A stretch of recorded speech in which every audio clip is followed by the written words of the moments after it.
Welcome back, everybody. Corruption, Crime, and Compliance. Mike Volkov here.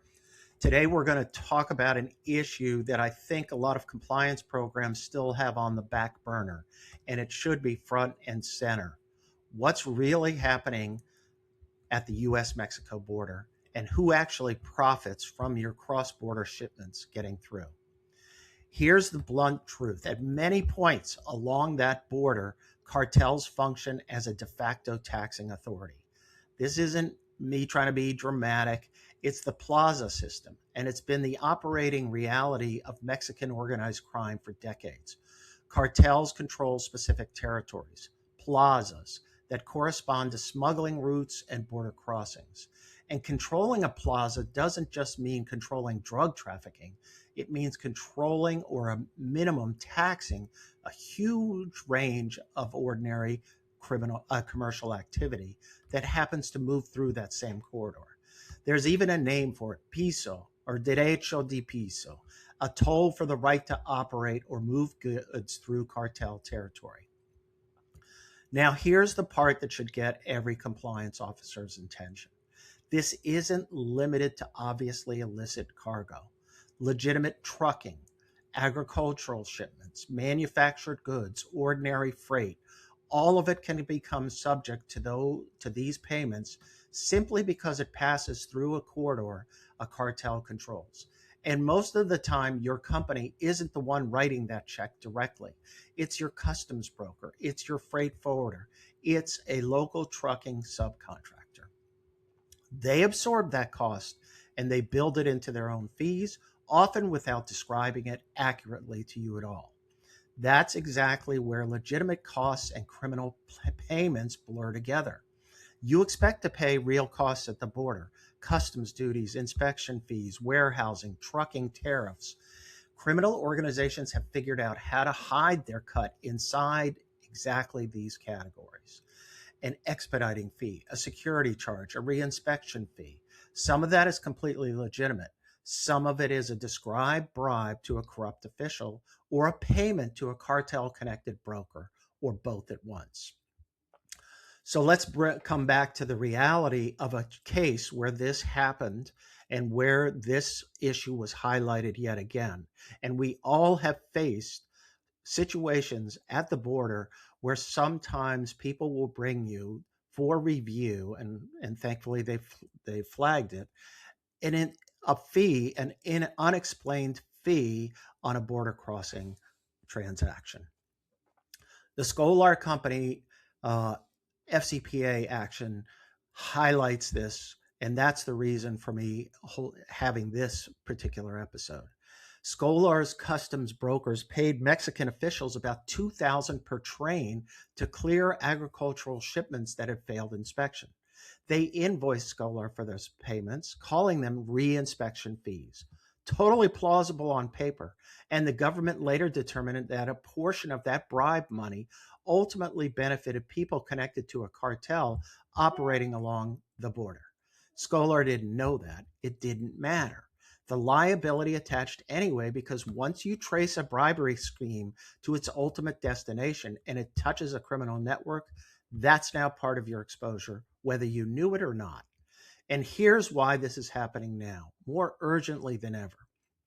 Two trends have converged. First, the government has formally designated major cartels as foreign terrorist organizations.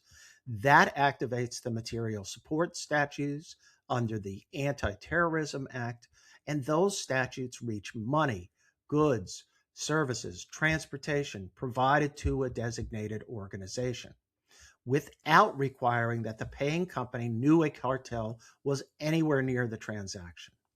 Second, prosecutors are now treating a demonstrated cartel nexus as an aggravating factor, turning what would otherwise be a conventional bribery case into something much more serious.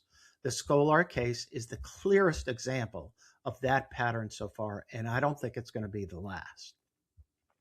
So, what does a company operating near that border actually need to do about this? Let me walk through it, because I think this is where the real compliance work has to happen. First, stop treating customs brokers and logistics providers as ordinary vendors. They interact directly with foreign officials on your behalf. They have discretion over how your money moves at exactly the moment of a government interaction.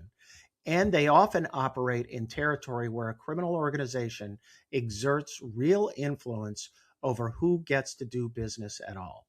That's a high risk third party, full stop, and it needs the same due diligence tier you apply to a sales agent or a government relations consultant, not the lighter oversight you may give to, let's say, a trucking vendor. Second, standard due diligence isn't enough. Sanction screening, corporate registration checks, a signed anti-corruption certificate, none of that will surface cartel-related risk. You need to ask sharper questions. What specific crossings and corridors does this broker operate through? What do we know about the security environment in those specific locations? And does their fee structure include recurring charges that don't tie back to any published government fee schedule? Third, and this is the big one, test the substance behind every recurring payment. Scholar's scheme was a $2,000 payment, repeated train after train after train for 6 years. Nobody in accounts payable stopped to ask what that money was actually buying.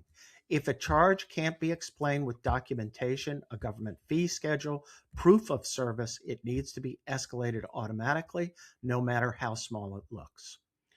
Fourth, build contracts that actually protect you. Anti-corruption representations, audit rights, and then use those audit rights.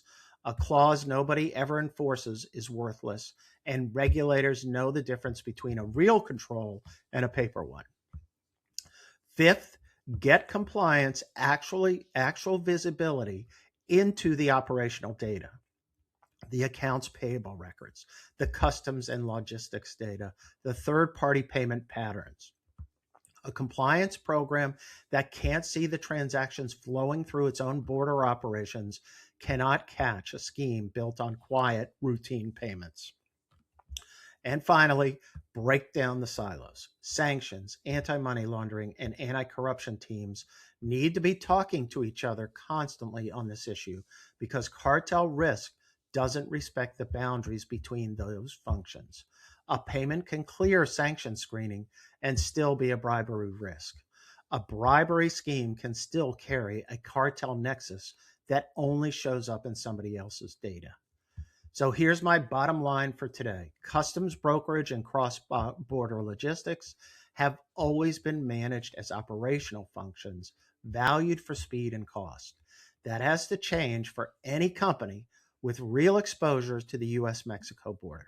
Every recurring payment at that border needs to be something you can explain, document, and defend. Because the alternative, finding out after the fact that your routine cost of doing business was actually funding a cartel, isn't hypothetical anymore. It's the exact fact pattern prosecutors are building cases and looking for new cases right now. That's it for today, folks. Thanks for listening to Corruption, Crime, and Compliance, and I'll see you next time.